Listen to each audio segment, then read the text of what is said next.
আল্লাহ রাব্বুল আলামিন বলেন ওই সমস্ত নামাজীরা নামাজ পড়ে ওয়াইল জাহান্নামে যাবে। জাহান্নামের একটা নাম হলো ওয়াইল, ওয়াইল হলো একটা জাহান্নাম, ওয়াইল নামে জাহান্নামের ভিতরে জ্বলবে। নামাজ পড়ার পর আল্লাহ রাব্বুল আলামিন বলেন ওয়াইল নামে জাহান্নামের আগুনে জ্বলবে। আপনারা মনে মনে বলবেন হাজী মাওলানা জীবনে এত খুতবা জালসা শুনছি, নামাজ না পড়তে গেলে জাহান্নাম যাবে, আর আপনি ফের বলছেন যে না নামাজ পড়া কোথায় যাবে? বলেন নামাজ পড়া কোথায় যাবে? ওয়াইল নামে জাহান্নামে যাবে। কেমন কথা হলো? জি, আল্লাহ রাব্বুল আলামিন কোরআনে বলেন ফাওয়াইলুল লিল মুসাল্লিন, ওয়াইল নামে জাহান্নাম হলো ওই নামাজীদের জন্য। আহা, কোন নামাজীরা যাবে ওয়াইল নামে জাহান্নামে? তাহলে যে ভাইরা নামাজ পড়ছেন রাগ করে নামাজ ছেড়ে দিয়েন না।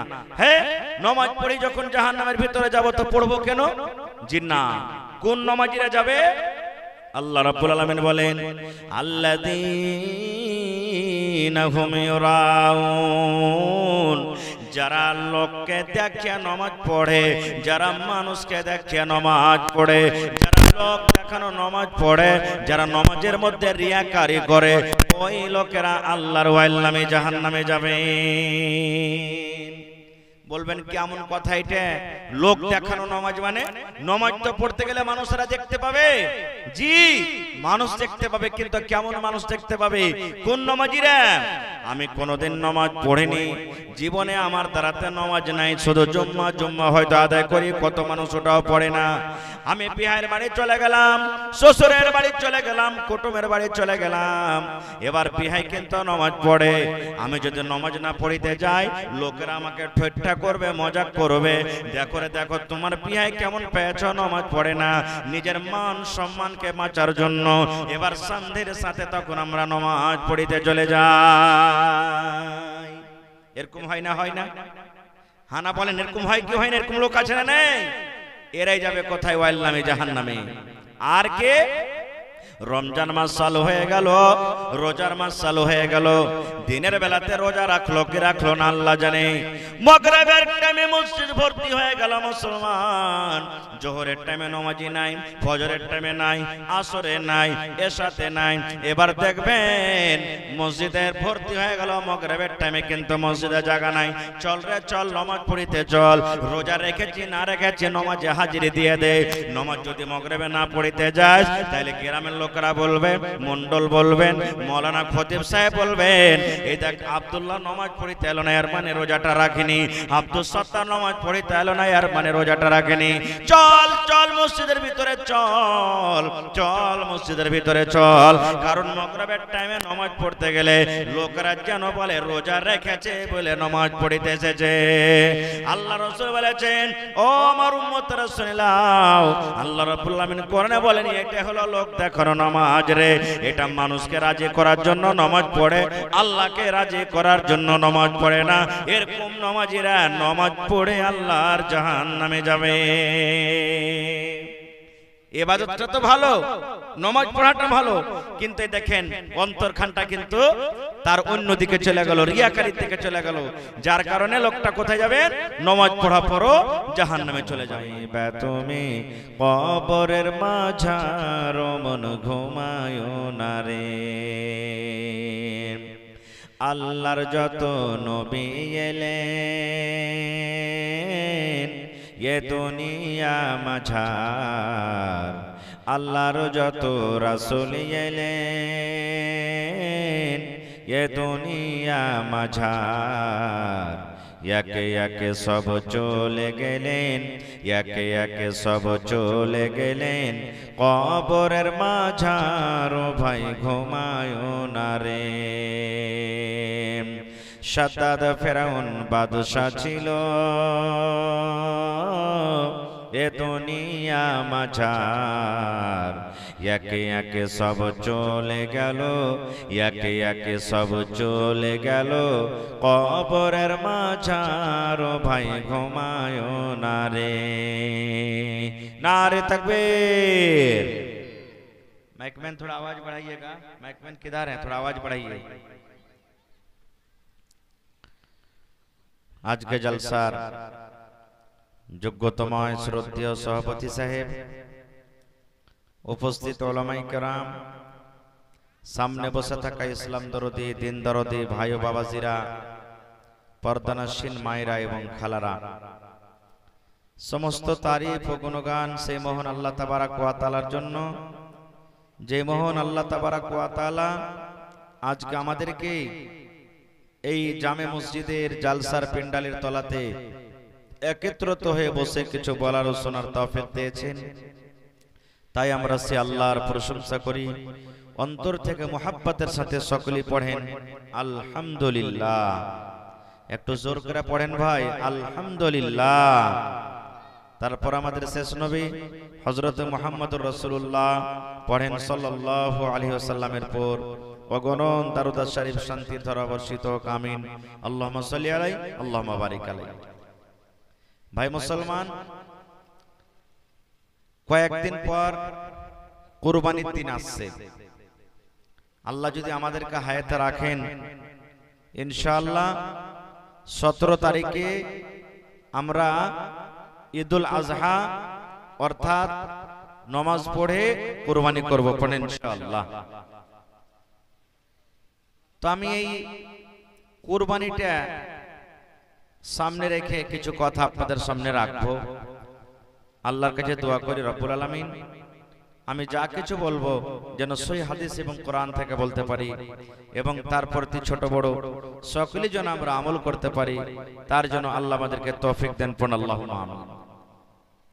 ভাই মুসলমান, কুরবানি বলতে জানোয়ার জবাই করার নাম নয়। কুরবানি বলতে আমি একটা গরু কিনলাম, ছাগল কিনলাম, আর কেনার পর তাকে আল্লাহর রাহে জবাই করে দিলাম, মাংস খেয়ে নিলাম, আর নিজের জিম্মেদারি শেষ হয়ে গেল, এর নাম কুরবানি নয় ভাই। এই কুরবানির পিছে অনেক কথা লুকিয়ে আছে। মোটা জানোয়ার দিতে হবে, চর্বিওয়ালা জানোয়ার কুরবানি করতে হবে, শক্তিশালী জানোয়ার আল্লাহর রাহে কুরবানি করতে হবে, এটা কথা ঠিক, হাদিসের কথা। কিন্তু নিয়তটা আপনার কুরবানি করার সময়তে, কুরবানি করার টাইমে কেমন নিয়ত দরকার আপনার। মেলায় মা খালা ভাইরা বলেন যে কি করব, কুরবানিটা কষ্ট মষ্ট করে দিতে হবে, না হলে ছেলে পেলে কার দুয়ারে থাকবে, বলে না বলে না, মেলায় মা খালারা বলে। কত ভাই তো বলেন যে পরিবার বেশি আছে জি, একটা ভাগাতে কি হবে, ভাগা 2-3টা গোস্ত হবে। এই দেখেন, তো যদি এই নিয়াতে কুরবানি দেন ভাই, কুরবানি কবুল হবে? আপনারা বলেন হবে কুরবানি? হবে না ভাই, আপনার গোশত খাওয়া হবে। 12 মাস আপনি গোশত খাইছেন, 12 মাস আপনার বাড়িতে হপ্তাতে 1 দিন 2 দিন 3 দিন, কোন এমন বাড়ি আছে যে ওর বাড়িতে একদিনও বাদ নাই মাছ গোশত, এমনও বাড়ি আছে। আর যতই গরিব মানুষ হয়, হপ্তাতে কম করে 1 দিন চলছে ওর বাড়িতে, চলে না? তো যখন বাড়িতে আপনার 12 মাস গোশ মাছ হয়েছে, তো এই কথাটা বলে নিজের কুরবানিটা নষ্ট কেন করছেন যে একটা ভাগাতে হবে না, কিংবা ছেলে পিলে কার দুয়ারে তাকাবে? এই ধরনের কুরবানি করতে গেলে ভাই কুরবানি কিন্তু হবে না ভাইরে।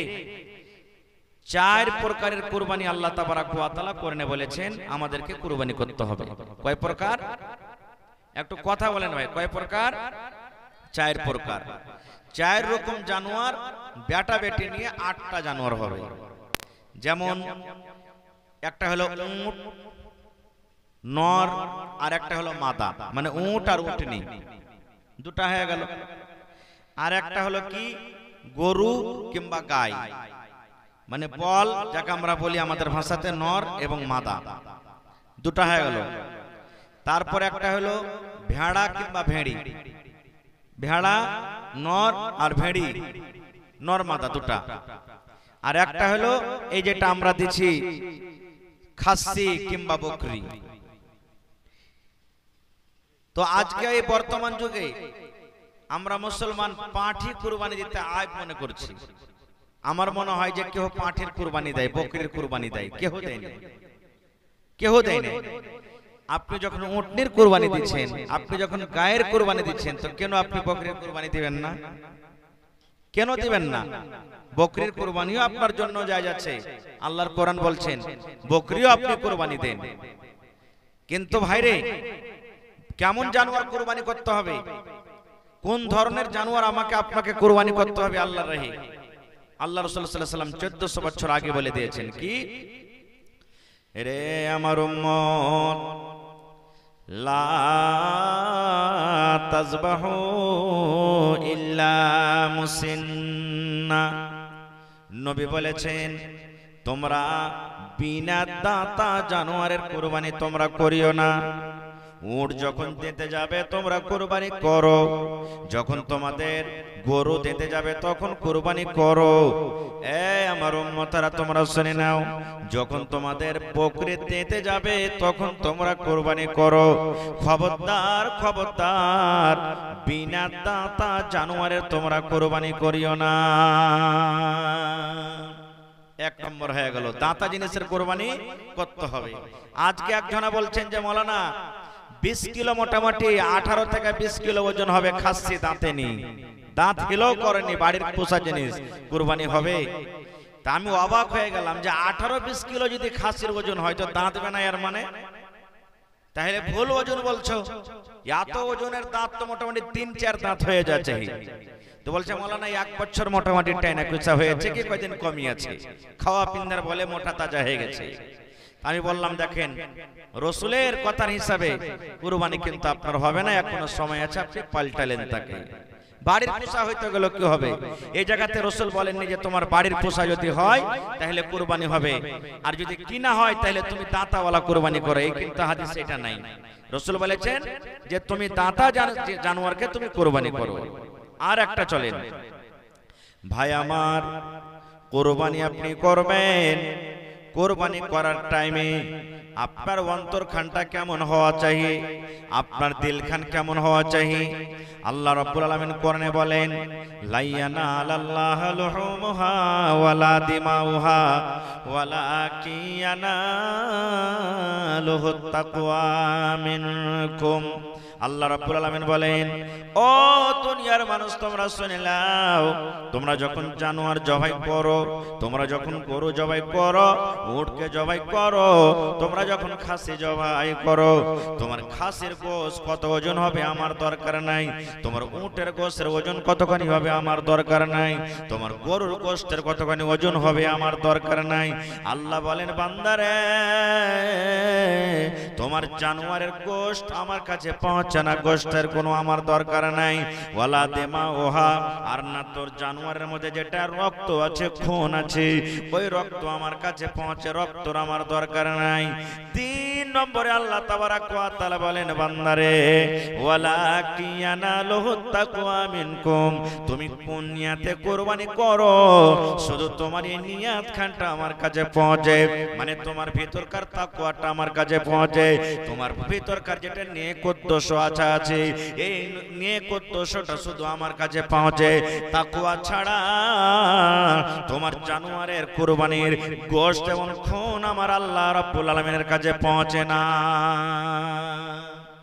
কথাতে কথাতে মেলায় ভাই বলে 4 দোকানে বসে আছে, গলিতে বসে আছেন 2 জন 4 জন 5 জন, ওর কুরবানিটা এরকম, ওর কুরবানিটা এরকম, ওর কুরবানিটা এরকম বলতে বলতে তখন পট করে একজনা বলবে আরে ভাই গ্রামের মধ্যে কুরবানি 1 নম্বরে আছে, কি মনে করছিস?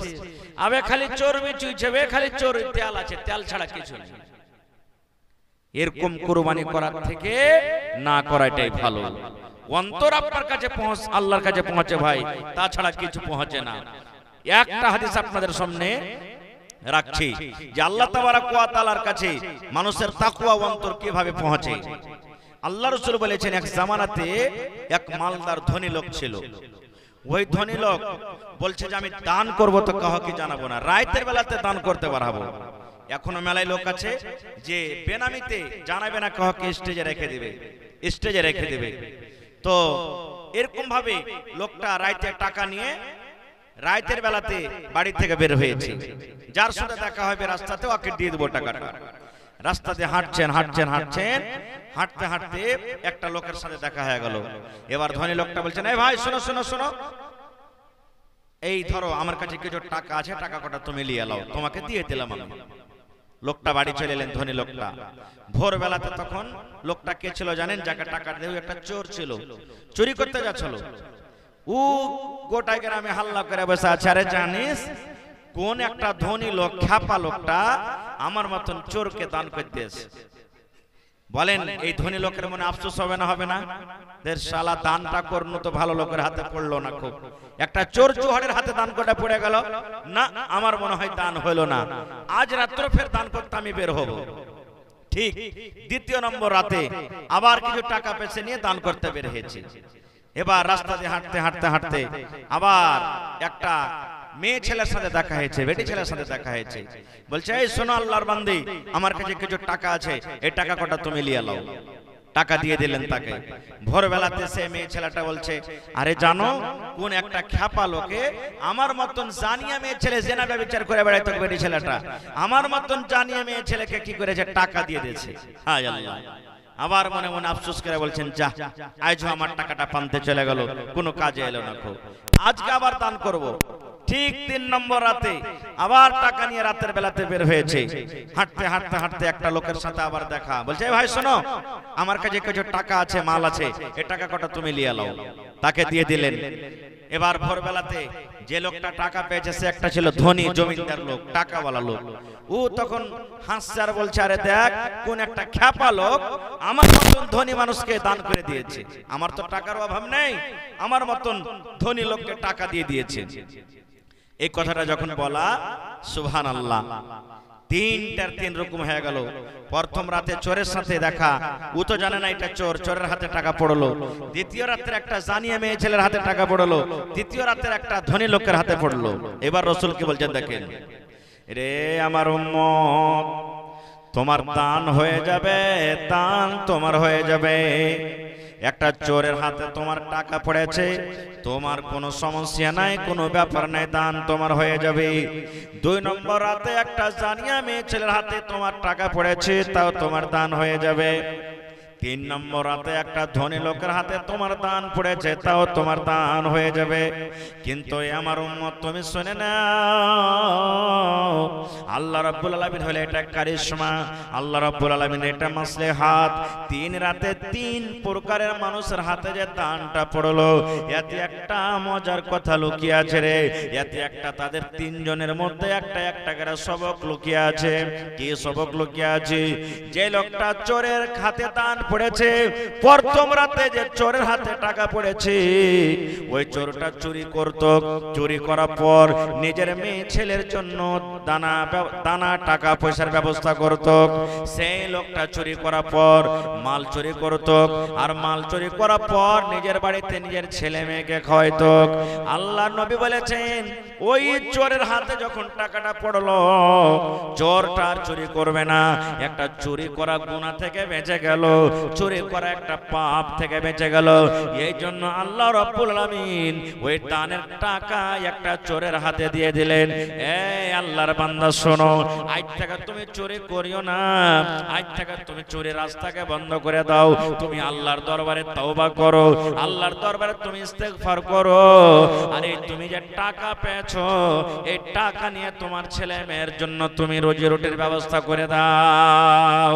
2 নম্বরে রাসূল বলেছেন, একটা জানিয়া মেয়ে ছেলের হাতে টাকাটা যে পড়লো, এতে কোন সবক লুকিয়ে আছে? আল্লাহ নবী বলেছেন, ওই মেয়ে ছেলে জেনা ব্যভিচার করত, জেনা করার পর টাকা পেত, টাকা নেওয়ার পর তার সংসার চলত। নবী বলেছেন, এ আমার উম্মতরা শুনে নাও, একটা জানিয়া মেয়ে ছেলের হাতে যখন টাকাটা পড়লো, ওই মেয়ে ছেলেটা আর জেনা করতে যাবে না। যে টাকার জন্য পর বেটা ছেলের কাছে যেত, যে টাকার জন্য নিজের ইজ্জতকে বিক্রি করত, টাকা যখন পেয়ে গেল আর তাকে জেনা করতে হবে না, পর বেটা ছেলের কাছে আর যাবে না। একটা পর বেটা ছেলের কাছে যাওয়া থেকে বেঁচে গেল, একটা জেনার মতো কাবিরা গুনাহ থেকে লোকটা বেঁচে গেল। 3 নম্বর যে ধনী লোকের হাতে টাকাটা পড়লো, 3 নম্বরে মালদার লোকের হাতে টাকা পড়লো, এতে কই লুকিয়ে আছে? আল্লাহ নবী বলেছেন, উম্মত, ওই ধনী লোকটা ছিল বখিল। যে টাকা পেয়েছে ওই ধনী লোকটা ছিল বখিল, জীবনে কোনোদিন কাউকে কাউকে দান করত না, জীবনে কোনো সাইলকে দান করত না, জীবনে কোনো ফকিরকে দান করত না, জীবনে কোনোদিন কোনো মানুষকে দান করত না। আল্লাহ নবী বলেছেন ওই লোকটার হাতে যখন টাকা পড়লো, ওই ধনী লোকের জন্য একটা ইবারত লুকিয়ে আছে, সবক লুকিয়ে আছে। ওই ধনীটা যাতে এটা মনে মনে করে, আল্লাহ রে তুমি কোন লোককে মাল দিয়েছো, সম্পদ দিয়েছো, ওই লোকটা আমাকে দান করলো, আমাকে তুমি আল্লাহ মাল দিয়েছো, আমার মতো ধনী লোকের কর্তব্য যে আমিও যেন ওই লোকটার মতন দান করতে পারি, আমিও যেন লোকের পিছে খরচ করতে পারি। এই জন্য আল্লাহ রাব্বুল আলামিন ধনী লোকটার হাতে মাল দিয়ে দিলেন। নারে তাকবীর। তাহলে তিনখানা সবক লুকিয়ে আছে। তাহলে বলার উদ্দেশ্য হলো ঘটনা এই যে লোকটা কার হাতে দান দিলেন, কার হাতে দান পড়লো এটা দেখার নাই, ওই লোকটার অন্তর পরিষ্কার আছে, অন্তর ওই লোকটার ভালো আছে। আল্লাহ তাবারক ওয়া তাআলা তার অন্তরখানা দেখলে যে কোন নিয়তে এই লোকটা দান করছে। ওয়ালাইকুম আসসালাম ওয়া রাহমাতুল্লাহ। আর একটা শুনলেন সূরাতুল মাউন, কোরআনে একটা সূরা আছে, আছে না নাই? আর আয়াতাল্লাযী সূরা মুখাস্তি আছে আপনাদের না নাই? নামাজে পড়ছে ওই কোরআনে একটা আয়াত আছে, আল্লাহ তাবারক ওয়া তাআলা বলছেন ফাওয়াইলুল লিল মুসাল্লিন। উলামায়ে কেরাম বসে আছেন, জিজ্ঞাসা করবেন। আল্লাহ রাব্বুল আলামিন বলেন ওই সমস্ত নামাজীরা নামাজ পড়ে ওয়াইল জাহান্নামে যাবে। জাহান্নামের একটা নাম হলো ওয়াইল, ওয়াইল হলো একটা জাহান্নাম, ওয়াইল নামে জাহান্নামের ভিতরে জ্বলবে। নামাজ পড়ার পর আল্লাহ রাব্বুল আলামিন বলেন ওয়াইল নামে জাহান্নামের আগুনে জ্বলবে। আপনারা মনে মনে বলবেন হাজী মাওলানা জীবনে এত খুতবা জালসা শুনছি, নামাজ না পড়তে গেলে জাহান্নাম যাবে, আর আপনি ফের বলছেন যে না নামাজ পড়া কোথায় যাবে? বলেন নামাজ পড়া কোথায় যাবে? ওয়াইল নামে জাহান্নামে যাবে। কেমন কথা হলো?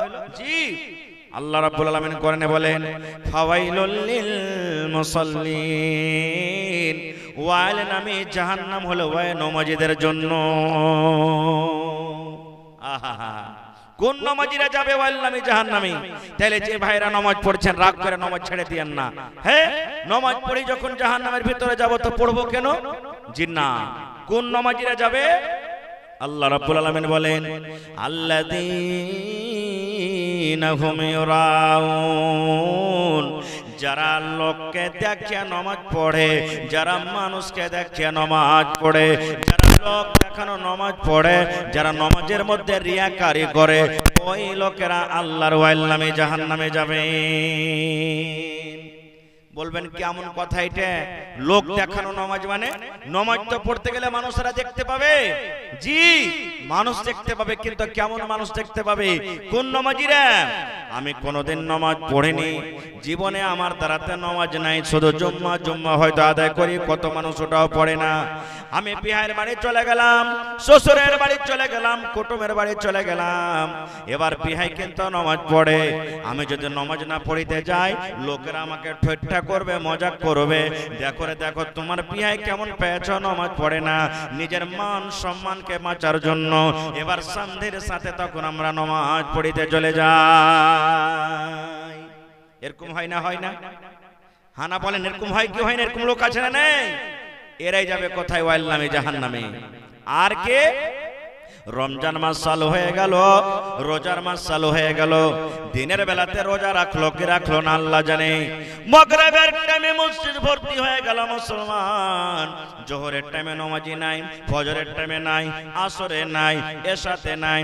এবার দেখবেন মসজিদের ভর্তি হয়ে গেল, মাগরিবের টাইমে কিন্তু মসজিদে জায়গা নাই। চল রে চল, নামাজ পড়িতে চল।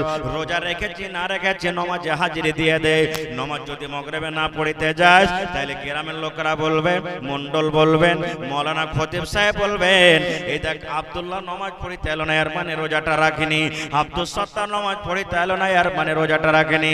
চল চল মসজিদের ভিতরে চল, চল মসজিদের ভিতরে চল। কারণ মাগরিবের টাইমে নামাজ পড়তে গেলে লোকেরা যেন বলে রোজা রেখেছে বলে নামাজ পড়িতে এসেছে। আল্লাহ রাসূল বলেছেন, ও আমার উম্মতরা শুনে নাও, আল্লাহ রাব্বুল আলামিন কোরআনে বলেন এটা হলো লোক দেখানো নামাজ রে।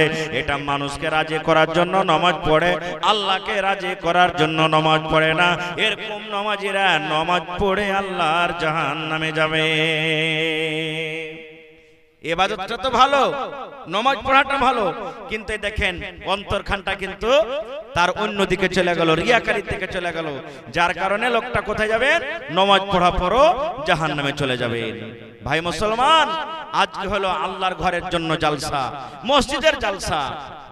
ভাইরে, এখানে কোন হাজী সাহেব আছেন এখানে কেউ মজলিসের ভিতরে? নেই কেউ হাজী সাহেব। হজ করবেন ভাই, ইনশাআল্লাহ দেখতে পাবেন। যে জায়গাতে মদিনাতে একটা মসজিদ বানা আছে, মসজিদে নববী, নাম শুনেছেন আপনারা, মদিনাতে আছে। নবীজি যখন হিজরত করে মক্কা থেকে মদিনা চলে গেলেন, ওখানে নামাজ পড়তে হবে, মসজিদ নেই। মুসলমানের মান, মুসলমানের শান, মুসলমানের জান হলো মসজিদ। যেখানে মুসলমান আছে ওখানে মসজিদ থাকবে। নবীজি হিজরত করে চলে গেলেন মদিনায়, মদিনাতে কিন্তু মসজিদ নেই, নামাজ তো পড়তে হবে। আপনারা যেমন বসে বসে জালসা শুনছেন, সাহাবায়ে কেরামকে নিয়ে নবীজি বসে গেলেন। বসে যাওয়ার পর নবীজি বললেন একটা মসজিদ বানাইতে হবে। আজকে যেমন বসেছেন মসজিদে জায়গা হয় না, লোক হয়েছে, মসজিদ ছোট পড়ে গেছে, মসজিদ বানাইতে হবে। এই জন্য আজকে আপনারা জালসা লাগিয়েছেন। দয়ার নবী সাহাবায়ে কেরামকে নিয়ে বসে গেলেন, ও আমার সাহাবার দলেরা, আল্লাহর একটা ঘর বানাইতে হবে, আল্লাহর এখন মসজিদ বানাইতে হবে। আল্লাহ রাব্বুল আলামিনের ইবাদত করার জন্য আল্লাহর ঘরে একটা দরকার আছে, মসজিদ বানাইতে হবে। কে আছো তোমরা মসজিদের জন্য জমিন ওয়াকফ করবে, দান করবে? কোন জায়গাতে মসজিদ করতে গেলে ভালো হবে? এই চিন্তা ভাবনা করতে করতে যে জায়গাতে মসজিদ আছে এই জায়গাখানটা কিন্তু পছন্দ হয়ে গেল। সকলের মানুষের বলার পছন্দ হলো যে জায়গাতে মসজিদ হোক। নবীজি বললেন জায়গাটা কার? সাহাবায়ে কেরাম বললেন দুটা ইয়াতিম বাচ্চার। কার জায়গাটা? দুটা ইয়াতিম। ইয়াতিম কাকে বলি? যার বাপ মারা গেছে, ইয়াতিম বাচ্চার জমিন, সাহাল এবং সোহেল। ইয়াতিম বাচ্চার জমিন। নবীজি বললেন বাচ্চা দুটাকে ডাকো। একজন সাহাবী চলে গেলেন, ও সাহাল সোহেল, নবী তোমাদেরকে ডাক দিয়েছে, চলো তাড়াতাড়ি করে। বাচ্চা দুটা নবীর যেমনই নাম শোনা, একবারে বাঘের মতন লাফ করে নবীর কাছে হাজির হয়ে গেলেন। এবার নবীজি বললেন, ও সাহাল সোহেল, তোমরা শুনে নাও বাবারে, এই জমিনটা হলো কার? ইয়াতিম বাচ্চা দুটা বলছেন, ইয়া রাসূলুল্লাহ আমাদের জমিন।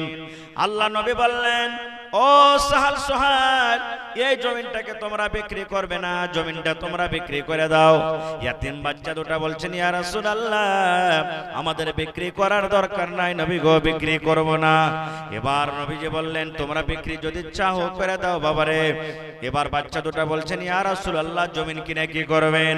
নবী বললেন, বাবারে এই জায়গাতে আল্লাহর ঘর বনবে বাবারে, আল্লাহর ঘর মসজিদ বনবে, যেখানে মানুষ গুনাহ করার পর, পাপ করার পর আল্লাহর দরবারে বলবেন, রব্বানা যালামনা আনফুসানা ওয়া ইল্লাম তাগফির লানা ওয়া তারহামনা লানাকুনান্না মিনাল খাসিরিন। নিজের জীবনের গুনাহটা আল্লাহর সামনে রাখবে, আল্লাহ রাব্বুল আলামিনের ইবাদত বান্দেগি করার জন্য এখানে একটা মসজিদ বানবে। বাবারে তোমরা মসজিদের জন্য জমিনখানা বিক্রি করে দাও। ইয়াতিম বাচ্চা দুটা বলছেন, ইয়া রাসূলুল্লাহ আমরা মসজিদ বিক্রি করব না গো নবীজি, মসজিদ বিক্রি করার দরকার নাই, আমরা মসজিদ বিক্রি করব না। এবার ইয়াতিম বাচ্চা দুটার ঈমানের জাজবা দেখেন। এই আমার ভাইরা মায়েরা খালারা শুনেন, ইয়াতিম বাচ্চা দুটা বলছেন, ইয়া রাসূলুল্লাহ আপনি যখন আল্লাহর ঘর বানাবেন, মসজিদ বানাবেন নবী গো, আমরা দুটা ইয়াতিম ভাই, আমরা এই জমিনটা বিক্রি করব না। আমাদের বাপ দুনিয়া থেকে চলে গেছেন, বাপ দুনিয়াতে নাই, দুনিয়া থেকে চলে গেছেন। আব্বার জন্য আমরা দুটা ভাই মসজিদটাকে দান করে দিলাম, জমিনটাকে ওয়াকফ করে দিলাম। এই জমিনে টাকা লাগবে না, এই জমিনটা বিক্রি করব না। আমরা দুটা ভাই আল্লাহর ঘরের জন্য এই মসজিদটাকে আমরা দান করে দিলাম। নারে তাকবীর! দান করে দিলাম। নবী বললেন, না তোমরা বিক্রি করে দাও বাবারে, তোমাদের দান লাও হবে না। ইয়াতিম বাচ্চা দুটো কাঁদছেন আর বলছেন, ইয়া রাসূলুল্লাহ, কেমন কথা বলছেন নবী গো, আমাদের দান নেবেন না কেন? আমাদের বাপ নাই বলে হ্যাকারত করেছেন, আমরা দুটো ইয়াতিম বাচ্চা বলে হ্যাকারত করছেন নাকি আপনি আমাদের দান নেবেন না? আল্লাহ রাসূল বললেন, ও বাবা ধন, তোমরা শুনো রে, তোমরা দুটো ইয়াতিম বাচ্চা, তোমাদের বাপ নাই বলে তোমাদের দানটাকে হ্যাকারত করছে, এরকম কোনো কথা নয় রে। এই বাবা তোমরা শোনো, তোমরা এখনো ছোট হয়ে আছো, এখনো তোমরা ছোট হয়ে আছো, সাবালক হওনি। আজকে যদি তোমরা আল্লাহর ঘরের জন্য দান খান করে দাও, মসজিদ দিয়ে আল্লাহর ঘরের জন্য জমিন দান করে দাও, তাহলে পরেকার লোকেরা যখন পরে কোনো এমন মানুষ আসবে, তখন আমার পরে কলঙ্ক লাগাবে, দাগ লাগাবে, ইলজাম লাগাবে, দেখো তোমাদের নবী কেমন রে, দুটা ইয়াতিম বাচ্চার কাছ থেকে জবরান কেড়ে মসজিদ ওখানে বানিয়ে দিয়েছে। না রে বাবা, তোমরা এই জমিনটাকে বিক্রি করে দাও, যেন পরে কার লোকেরা আমার পরে দাগ লাগাইতে না পারে। নবীজি হযরত আবু বকর রাদিয়াল্লাহু তাআলা আনহু, যেটা নবীজির এক নম্বর দোস্ত বন্ধু, আর একদিক থেকে হলেন শ্বশুর, আল্লাহ রাসূল আবু বকরকে বললেন, আবু বকর, এই মদিনার গলিতে গলিতে তুমি তলাশ করো, লোকেদের সাথে তুমি পাতা করো, এই জমিনটার দাম কত হইতে পারে, এই জমিনটা কত টাকাতে বিক্রি হইতে পারে, যত টাকা লাগবে, পয়সা লাগবে, আবু বকর তুমি এই ইয়াতিম বাচ্চা দুটাকে তুমি হিসাব করে দিয়ে দাও। নারে তাকবীর। নবী তোমার নাম শুনিয়া পাগলে আমার মনটা গো, নবী একবার দেখা দিও গো। নবী তোমার নাম শুনিয়া পাগলে আমার মনটা গো, নবী একবার দেখা দিও গো, নবী একবার দেখা দিও গো। নবী তোমার নাম শুনিয়া পাগলে আমার মনটা গো, নবী একবার দেখা দিও গো। হাসরেতে দিও গো দেখা, দেখব নয়ন ভরে গো।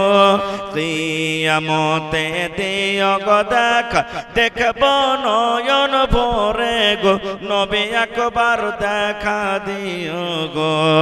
নবীর প্রেমে পাগল হইয়া ঘর বাড়ি ছাড়িলাম গো, নবী একবার দেখা দিও গো, নবী একবার দেখা দিও গো। নারে তাকবীর। আর একটা হাদিস শুনলেন, সাহাবায়ে কেরাম কিভাবে দানের কুরবানি করেছেন, মালের কুরবানি করেছেন। আল্লাহ রাসূল একদিন বললেন, দান করো তোমরা। নবীজি বললেন, দান করো। সাহাবায়ে কেরাম দানে পাল্লাপাল্লি লাগিয়ে দিলেন। মেলা জায়গাতে দেখতে পাওয়া যায়, এই আমি ৫,০০০ দিন তুই কেন ১০,০০০ দিবি না, আমি ২,০০০ দিন কেন তুই ৩,০০০ দিবি না, এরকম মেলা জায়গাতে দেখতে পাওয়া যায়। আল্লাহর রাসূলের একজন সাহাবী হযরত উমর রাদিয়াল্লাহু তাআলা আনহু মজলিসে ছিলেন।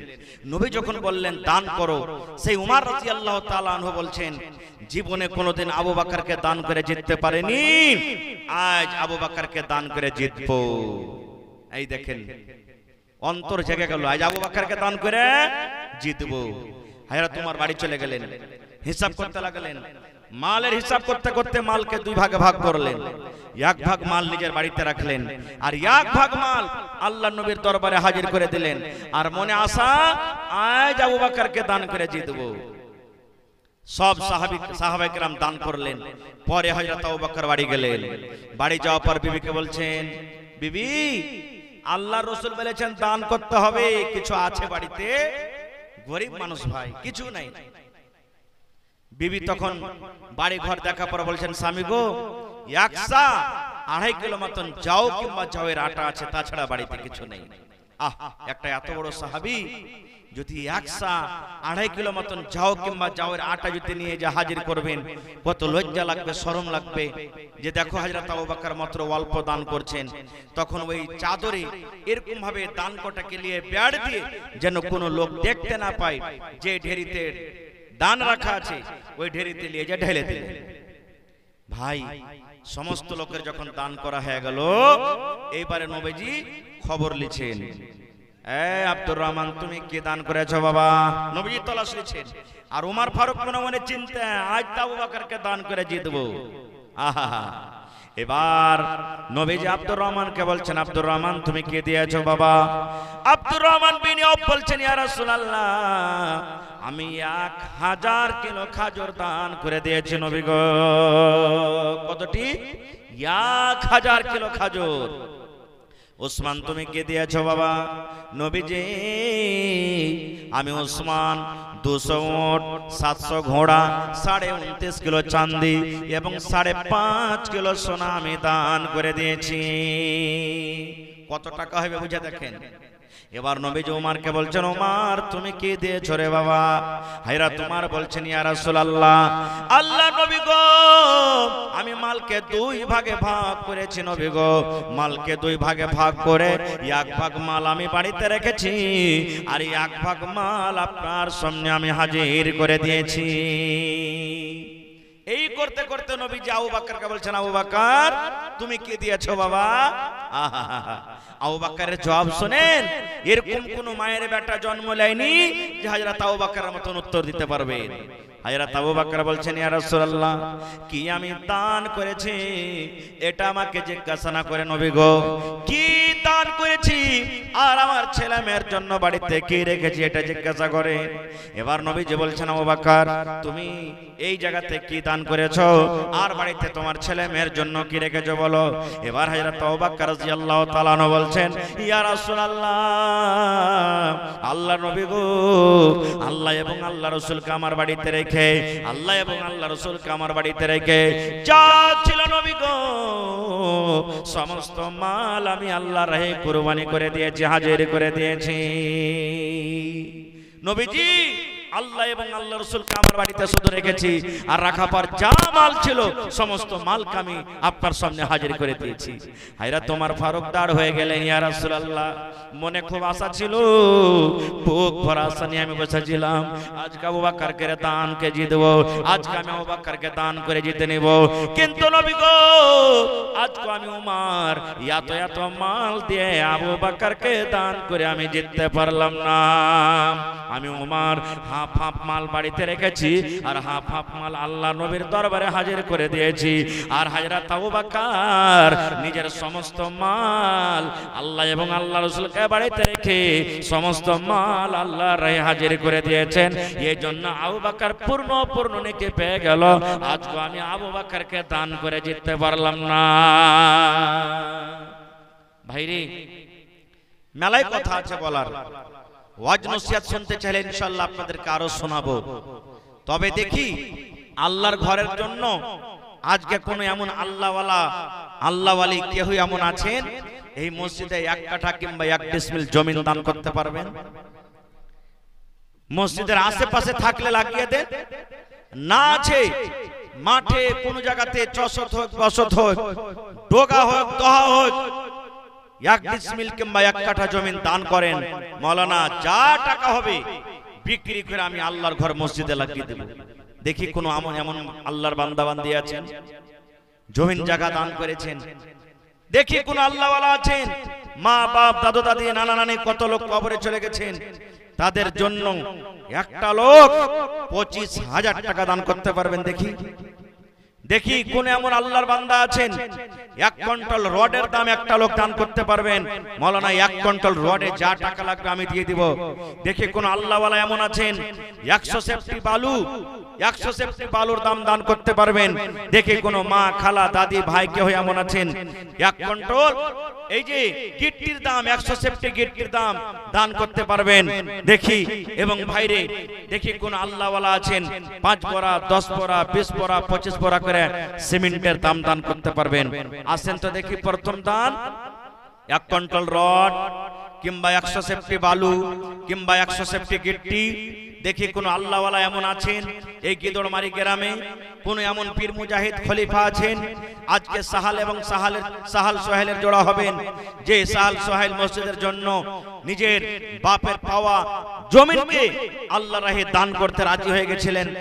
সেই সাহাল সোহেলের মতন কেউ এমন বীর মুজাহিদ আছেন, একটা লোক দেখি যে জমিন দান করতে পারবেন, কিংবা একটা লোক কেউ এমন আছেন আল্লাহর ঘরের জন্য 1 কুইন্টাল রড কিংবা 100 সেফটি বালু কিংবা 100 সেফটি গিট্টি কিংবা ভাই 50 বড়া সিমেন্টের আবদার করলাম আপনাদের কাছে, যদি ইচ্ছা পারেন একটা লোকই 50 বড়া সিমেন্ট দান করতে পারবেন। কত জায়গাতে দেখা যায় মৌলানা মসজিদের ছাদে যা টাকা লাগবে আমি একাই দিয়ে দিব, মৌলানা সেন্টারিং এ যা টাকা লাগবে আমি একাই দিয়ে দিব, সিমেন্ট যা লাগবে দিয়ে দেব, কেউ গিট্টি যা লাগবে দিয়ে দেব, কেউ বালু যা লাগবে দিয়ে দেব। দেখি আজকে এই গিদড়মারি গ্রামে কোন এমন মা খালা দাদি নানি এমন আছেন যে 100 সেফটি বালু 100 সেফটি গিট্টি, মা খালারাকে বলবো আপনারা 1 বড়া 2 বড়া করে সিমেন্টের দাম গলা দেন, গলার হার, নাকের নাকমণি, হাত পার পায়াল। দেখি কোন আল্লাহর বান্দি আছেন একটা মসজিদের জন্য বকরি দান করতে পারবেন, দেখি কোন আল্লাহর বান্দি আছেন এই যে আব্বার দাইনে জিনিস, কাঁসার বদনা, কাঁসার থালি, কাঁসার গিলাস, এই সমস্ত জিনিস বাড়িতে রেখেছে ব্যবহার করে না, এই আল্লাহর ঘরের জন্য মসজিদের জন্য আজকে দেখি দান করতে পারবেন। আসেন তো দেখি বিসমিল্লাহ করেন। একটা লোককে এমন আছেন যে মৌলানা আমি আব্বার জন্য কিংবা মায়ের জন্য, মাশাআল্লাহ কি নাম, একটু আইসেন ভাই সালাম করি মাশাআল্লাহ। কারণ এর আগে আমি মাদ্রাসার জালসাতে আপনাদের এসেছিলাম গত 2 বছর, মন খুলে খুলে আপনারা দান করেছেন, আর আজকে তো হলো মসজিদের জালসা আল্লাহর ঘরের জন্য, আরো বেশি বেশি করে আপনাদেরকে হিস্সা নিতে হবে। কি আপনার নাম?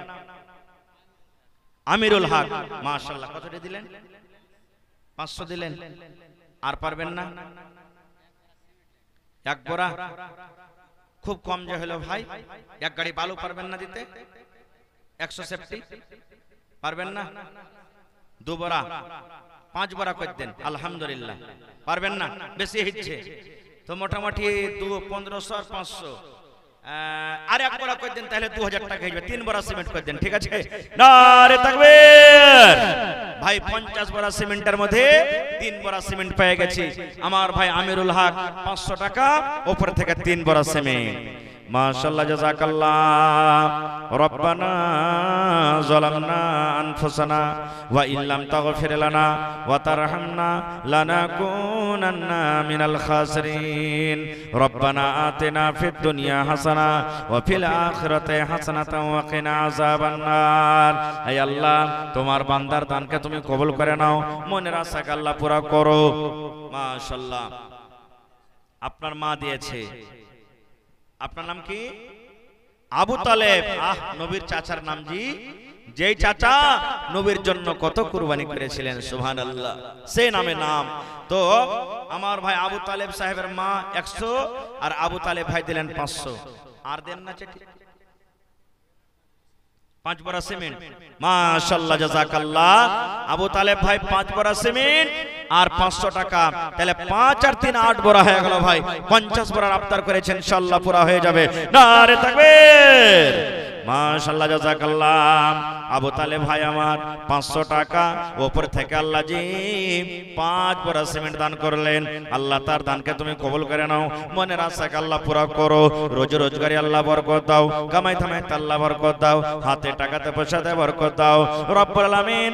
যারা কবরের ভিতরে চলে গেছেন জানি না রে মওলা তারা কবরে কি হালাতে আছে, আল্লাহ তারকে কবরে তুমি জান্নাতের বিছানা দিয়ে দাও। মাশাআল্লাহ, মাশাআল্লাহ। আইসেন সালাম করেলি। কি নাম আপনার? আবুল কাসিম। মাশাআল্লাহ, জাযাকাল্লাহ। 1000 টাকা দিলেন। 5000 পারবেন না? ভারী হচ্ছে। আমি তো জানি না ভাই কে কেমন আছে, একটু ইশারা করবেন আপনারা, তাহলে তো ভারী হয়ে যাবে। তো এক কাম করেন, জোড়া লাগাতে পারবেন না? আর 1000 টাকা। একটু জোরে নারা দেন, নারে তাকবীর। আজ ভাই আপনারা ভাত টাত খাননি নাকি এখানে, না কেমন কি? একটু জোরে নারা দেন, নারে তাকবীর। আবুল কাসেম ভাই 2000 টাকা দেন, 1000 টাকা দিয়ে দিবেন, ঠিক আছে? কয়েন আলহামদুলিল্লাহ। আল্লাহর ঘর মসজিদের জন্য কত যে আল্লাহ খুশি হবে আজ। মাশাআল্লাহ, জাযাকাল্লাহ। তোমার রহস্য আল্লাহ কে বুঝিতে পারে, ছিল বান্দা বসে তোমার কুঞ্জ পেঝারে, ছিল কে ছিল না তাহা দানে পাওয়া গেল আবুল কাসেম নামে দেখো দান করে গেল পরিমাণ 2000 টাকা করে গেল দান এই দান কবুল করো তুমি সুবহান আমি পাপী গুনাহগার করি মুনাজাত কবরে হাসরে আল্লাহ দিও গো নাজাত আমিন আমিন আল্লাহ আমিন আমিন দোয়া আমাদের কবুল করো রব্বুল আলামিন আমিন খতিব সাহেব 100 সেফটি বালু মাশাআল্লাহ ঠিক আছে নাকি মাশাআল্লাহ এই দেখেন এই মসজিদের সাহেব খতিব সাহেব এই মসজিদের খতিব সাহেব মাশাআল্লাহ কি নাম মাওলানা আব্দুল মালিক সাহেব 100 সেফটি বালু দান করে দিয়েছেন নারে তাকবীর দেখি 2 নম্বর কে হবেন মাওলানার জোড়া ইনশাআল্লাহ হবে হিম্মতে বান্দা মাদাদে খোদা রব্বানা যালামনা আনফুসানা ওয়া ইল্লাম তাগফির লানা ওয়া তারহামনা লানাকুনান্না মিনাল খাসিরিন রব্বানা আতিনা ফিদ দুনিয়া হাসানা ওয়া ফিল আখিরাতি হাসানাতাও ওয়া কিনা আযাবান নার হে রব্বুল আমিন তোমার বান্দা আমার মাওলানা খতিব সাহেব আল্লাহ 100 সেফটি বালু দান করে দিলেন আল্লাহ মাওলানার দানকে তুমি কবুল করে নাও মনের আশাকে আল্লাহ পুরা করো আল্লাহ রোজি রোজগারে বরকত দাও কামাই ধামাইতে আল্লাহ বরকত দাও দুনিয়ার ভেজাল দুনিয়ার ফিতনা থেকে আল্লাহ বাঁচিয়ে নাও যতদিন দুনিয়াতে বাঁচাবে ঈমানের হালাতে রাখো নেককার করে রাখো দিনদার করে রাখো আল্লাহ মা বাপ দাদু দাদি নানা নানি শ্বশুর শাশুড়ি কত লোক কবরে চলে গেছেন জানি না রে মাওলা তারা কবরে কি হালাতে আছে আল্লাহ তারকে কবরে তুমি জান্নাতের বিছানা দিয়ে দাও রব্বানা তাকাব্বাল মিন্না ইন্নাকা আনতাস সামিউল আলিম আমিন আলাউদ্দিন সাহেবের স্ত্রী বাড়ি থেকে আল্লাহ 150 টাকা দান করে গেল 1500 টাকা মনে করে তুমি কবুল করে নাও আল্লাহ মনের আশাকে পুরা করো রোজ রোজ করে আল্লাহ বরকত দাও কামাই থামাইতে আল্লাহ বরকত দাও দুনিয়ার ভেজাল দুনিয়ার ফিতনা থেকে আল্লাহ তুমি বাঁচিয়ে নাও আসেন মায়েরা খালারা নিজের নিজের দান গালাকে দিয়ে পাঠান আপনারা হাতের নাকের পায়ের গলার এই সমস্ত দান গালা দিয়ে পাঠান এক বড়া দু বড়া করে সিমেন্টের দাম গালা দেন যে ভাইরা এখনো দান করতে পারেননি দেবদিচি করছেন ওই সমস্ত ভাইকে বলবো যে আপনারা চটচট করে তাড়াতাড়ি করে নিজের নিজের দান গালাকে দিয়ে দেন ভাই লেট করিয়েন না খুব আল্লাহ রাব্বুল আলামিন কোরআনে বলেন লাইন শাকারতুম লাযিদান্নাকুম বান্দারি আমি যে নিয়ামত তোমাদেরকে দান করেছি রে বান্দা সেই নিয়ামতের মধ্যে থেকে তোমরা আমার রাহে খরচ করো যদি আমার রাহে খরচ করে রে বান্দা লাযিদান্নাকুম আমি আল্লাহ রাব্বুল আলামিন আরো বেশি বেশি করে তোমাদেরকে দান করব এদিকে আইছেন আপনার মাশাআল্লাহ কই টাকাটা কই আপনার কতটি আছে 500 কি আপনার নাম আইছেন কি আপনার নাম সাফর আলী মাশাআল্লাহ সাফর আলী সাহেব 500 টাকা সিমেন্ট দিবেন না এক বড়া দু বড়া করে দেন জোড়া লাগিয়ে দেন মাশাআল্লাহ সাফর আলী সাহেব দু বড়া সিমেন্ট আর উপর থেকে 500 টাকা মাশাআল্লাহ জাযাকাল্লাহ কি আপনার নাম মোহাম্মদ আকমাল মাশাআল্লাহ আকমাল সাহেব 500 টাকা আর গিট্টি বালু গলা পারবেন না দুবারা পাঁচ বড়া পুরান আকমাল ভাই আল্লাহ ভালো রাখবে ইনশাআল্লাহ বরকত দিবে আল্লাহ হ্যাঁ দুবরা 5 বড়া করেন না আচ্ছা এক বড়া আর বাড়িয়ে দেন 3 বড়া করে দেন ঠিক আছে হ্যাঁ আকমাল ভাই 3 বড়া সিমেন্ট উপর থেকে 500 টাকা মাশাআল্লাহ জাযাকাল্লাহ এ রব্বুল আলামিন ভাইয়ের দানকে তুমি কবুল করে নাও আল্লাহ জীবনের গুনাহ খাতাকে maaf করে দাও কি নাম সামির মাশাআল্লাহ জাযাকাল্লাহ 1000 টাকা 5000 পুরাবেন না পারবেন না মা কই লাগাননি কতটি পারবেন আর কহেন ঝাড়া করে দেন একেবারে কাম চলবে তখন দিয়ে দিবেন তো সিমেন্ট গালা দেন না চেটি দুবরা দেন কমসে কম হায় আল্লাহ, কেউ কথা ফেলেনি, একবার কমসে কম দিয়ে যান ভাই সামিরউদ্দিন ভাই, না তো কহবো যে কসম খেয়েছে, একবারে কসমটা ভেঙে যান। মাশাআল্লাহ, জাযাকাল্লাহ। এই রব্বুল আলামিন, আকমাল সাহেব আল্লাহ 3 বড়া সিমেন্ট 500 টাকা দান করে গেল। সাফার সাহেব আল্লাহ জি এই আল্লাহ সিমেন্টের টাকা দান করে গেল। আল্লাহ সামিরউদ্দিন সাহেব 1000 টাকা আল্লাহ জমা করে গেল। আল্লাহ তার দান তুমি কবুল করে নাও, মনের আশাকে আল্লাহ পুরা করো, রোজগারে আল্লাহ বরকত দাও, কামাই থামাইতে আল্লাহ বরকত দাও, দুনিয়ার ভেজাল দুনিয়ার ফিতনা থেকে আল্লাহ বাঁচালো, আমিন। মাশাআল্লাহ। কে দিলে? কি তোমার নাম? জাবির। মাশাআল্লাহ। 1 2 3 4 5 জাবিরের মা এখন কাঁসার থালি আর উপর থেকে 500 টাকা। নারে তাকবীর। এই দেখেন মা খালারকে দান আসতে শুরু হয়েছে ইনশাআল্লাহ। কাঁসার বদনা, থালি, গিলাস, নতুন পুরাতন ভাঙ্গা যত আছে সব জমা করে দেন আল্লাহর ঘরের জন্য। আর একটা ছোট ছেলে 300 টাকা। আইসেন ভাই, কি আপনার নাম? মোহাম্মদ বারজাহান আলী। কি দিচ্ছেন ভাই? 10 বড়া। মাশাআল্লাহ। তো মোটামুটি 10 টাকা 40 নাকি? আর 3 বড়া হইলে হই তো 5000। ছড় গেল 1 কুইন্টাল। এক কাম করেন না, সিমেন্ট টিমেন্ট দিয়ে না, 1 কুইন্টাল রড দিয়ে দেন আপনি। 10 বড়া সিমেন্ট। হ্যাঁ তখনই দিয়ে দিয়েন। 1 কুইন্টাল রড আর 10 বড়া সিমেন্ট লিখেলেন। হ্যাঁ